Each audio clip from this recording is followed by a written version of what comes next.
Real quick, I just want to say shout out to the chat. Benton, we're talking with Benton from nightmaredystopia.com. You can go follow his uncensored podcast. Go download the MP3s there. But there was this ad. I don't know if you saw it. I think it's Air Emirates. Is that what it's called? Real quick, yes. Let me see if I can pull I haven't it up. seen it, but that's... Do you know what I'm talking about? Yeah, here it is. And there's this... No, I haven't seen it. There's this ad, and I'm going to play it. I have the sound off. Oops. And it's this lady, and she's on top of... I don't know if it's the tallest building in the world, but it's the tallest building, at least in Dubai. And it's a lady on there. And they're trying to say this is real, and there's stories of, like, behind the scenes and everything, that this is an actual real, like, stunt woman on top of this building. And I'm calling bullshit. I don't believe... First of all, why would you even take that risk? But like you were... The reason I was going here is I'm saying... And the building itself looks like a needle. If you look at it, it's shaped like a needle. And I think they're just doing certain things right now to blur the lines. So they're... In my opinion, this is CGI. And then they come out with all these behind-the-scenes stories to tell you that it's real because they want to blur the lines so that people can no longer tell the difference between what's real and what's CGI. Because I don't see why you would do this. There's no reason you would risk someone's life and all the money it would take to do this when you could just green screen it. Yeah, that's crazy. An infinite plane, he uses a good term. He says people are visually illiterate, and I agree with that. People can't tell any kind of Photoshop to begin with, but now the people that think they kind of have an eye for it, I believe they're putting out these fake videos that are there to blur that line and confuse you, get you to second guess yourself, and just like the inflatable plane, you know. I saw EBT posting that inflatable plane, and it went viral. Shout out to EBT. But yeah, what was that all about? I didn't really look too hard. I I think what it is, I think it's another one of those things where they want to blur the line. They want to give you something that's obviously fake. It did look like an inflatable float, like a parade float. And then they just come out and tell you it's real. And then that's what I think they're going with now too, with like, and the same with these TikTok nurses and everything like that. These could be 100% CGI people, even on that inflatable plane. Those people running in front of the plane and everything, that could be all CGI people, especially how degraded the film quality is of it. And even those France videos I was showing to open the podcast with the bouncer pushing the lady out, that's what I was thinking too. I was like, why is it so pixelated and everything? But maybe the reason why it's pixelated like that is because they want you, or maybe it is CGI. Yeah, definitely. It's a time of great confusion, without a doubt. And who is the master of confusion? The Lord of Confusion. Oh, man. You said it, brother. I want to tell my story real quick, and then I want to ask you about one of your stories. Is I had, again, I've been going to all these garage sales, so I just kind of wrote them down in the morning, and I didn't really pay much attention to the addresses. And I went to one that started at 5 o'clock, and for some reason, I don't know why, I thought it was garage sale, but it was actually like a church rummage sale. So I got there a little early, and I was like, oh shit, there's this line of people. And I get up in the line of people. There's, I don't know, a good 40 people in line. I'm about 15 minutes early. And just standing there, nobody, there's one lady in a mask, no one else in a mask. And then there's two really old people up at the front wearing a mask. And I'm just sitting there waiting to come in. And the lady behind me is talking to the guy behind me. And she goes, oh, shoot, you need a mask to get in. I called them, and they said you need a mask and everything. And I turned around. I'm like, wait, what? You need a mask to get in here? And she goes, yeah, I called them up and blah, blah, blah. And the guy she was talking to, he's like a big farm boy in overalls, about 6'4", looks like a Trump tard or something. Looks like a straight-up farmer. And he looks me dead in the eye, looks bewildered, and he says, yeah. It's called a pandemic. Oh And my God.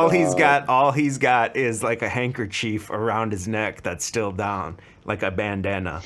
And I was like so bewildered that I'm like, first of all, I didn't even want to. I just wanted to do a garage sale, not some church rummage sale. But I'm like, okay, I'm out, bro. Oh, you left? Oh yeah, I'm not even gonna partake in any of that shit. Cause just the way he said it, I was so triggered, and I'm like, you know how it is, but it's the Yuri Bezmenov. What am I gonna do? Sit there and argue with this guy? And I'm not gonna change his mind and make him be like, oh yeah, you're right.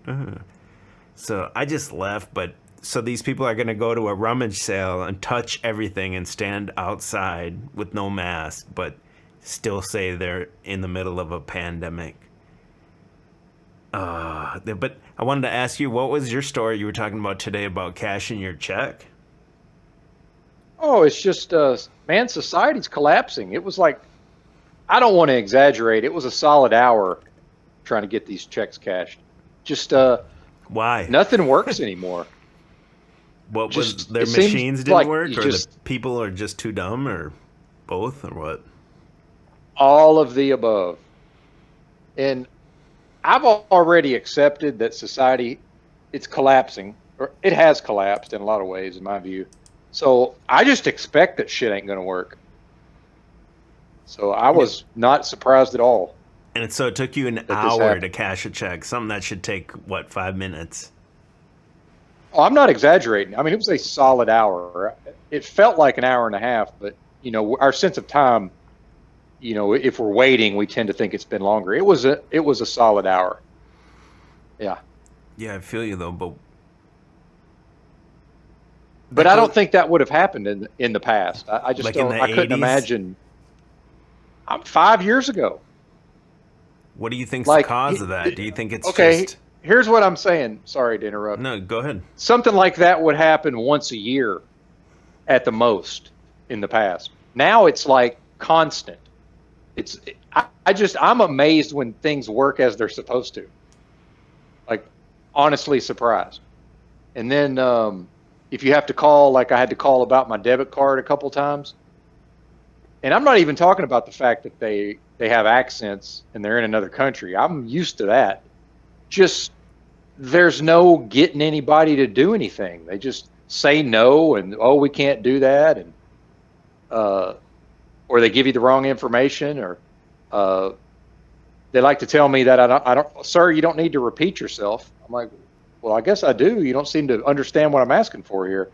But I guess what I'm saying is in the past, that was like every once in a while. Now it's every time. Like if I go in to cash a check and I'm out in 5 minutes, I'm shocked. So it's almost like I'm just beaten down into just that things aren't going to work right. Am I making sense? Am I just Yeah. crazy? Is anybody No. else experiencing this? Yeah.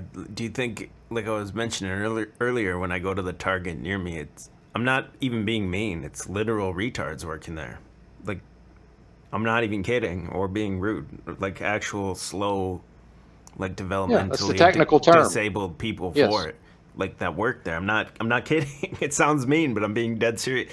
But that's part of it. So do you think that's part of the play with this COVID and get the jab or lose your job? Do you think that's to drive out the last of the old? And it wouldn't be exclusively white people, but you know what you would think of as the old hardworking white people. Just get those people out of there. I guess that's part of it. Again, my tendency as a human is to, when I see a problem, is to find one reason for the problem. So I think that's probably part of it. But who even knows? This thing is so evil at this point, and I think we're just constantly bombarded with traumatic. All these videos, all these news stories. Just you trying to go to a rummage sale, and this guy's telling you it's a pandemic and all this. It's like all these little things. It's very traumatic, I think, if you add all of it up. So I think we're all being attacked in various ways. Is how I view it. Well, I felt like in that rummage sale line, I felt like there was like like I stood out to these people because no one else was wearing a mask. But then as soon as I said what, I was like, wait, you need a mask? It was like everyone stopped and turned and looked at me, and I felt like Yeah. they recognized me or something. It was like they live or something. And then I had the same experience in the post office because I've been selling all this stuff on eBay. So I have a home printer where I print the shipping labels, and then the post office doesn't even require a mask, but I don't remember, was it today or yesterday, whatever. I go in there and everyone in the line, there's a long ass line. Everyone stops and looks at me, and I'm not wearing the mask. And I just walk up and set it on the counter because I already have my labels. But it's like literally wrong saloon. Like everyone just stopped and stared at me. And you know, even though I'm in and out, I'm like, yo, that shit was weird. Do you think, for the example of like the check, do you think it's because they recognize you're different, or do you think that's just how it is for everyone? I assume it's like that for everyone, but maybe I'm just having a run of bad luck. I've had a few unfortunate things happen, but I've been fortunate my whole life, and things have tended to go well for me. So, when I keep encountering these problems, I just assume it's happening to everybody, but who knows? And I've seen a lot of other people, like I've seen my family members have to make a phone call to try to, handle some business. And it's like hours on the phone, and you're getting transferred to the wrong people, and whoever you talk to can't help you. And then, you're repeating the same information 10 times. Like, there was some of that in the past. I just feel like it's getting worse. Yeah, it is And like absolutely it's, getting worse. That's thank you. one. I'm That's glad one I'm good not thing. nuts. Quantum of Conscience talks about. We're always kind of shitting on him, but he mentions that too. Like anytime you call Comcast, which I've had that same problem a few months ago, where my modem wouldn't work, just to get them to send me a new modem. Like you said, I was on the phone for over an hour. The guy fixed the modem somehow through the phone right after an hour, and then they still sent me a fucking modem in the mail. And now I'm constantly getting emails from them like, you got to return your old modem. Like, dude, I haven't even opened the new modem. I've never changed the modem.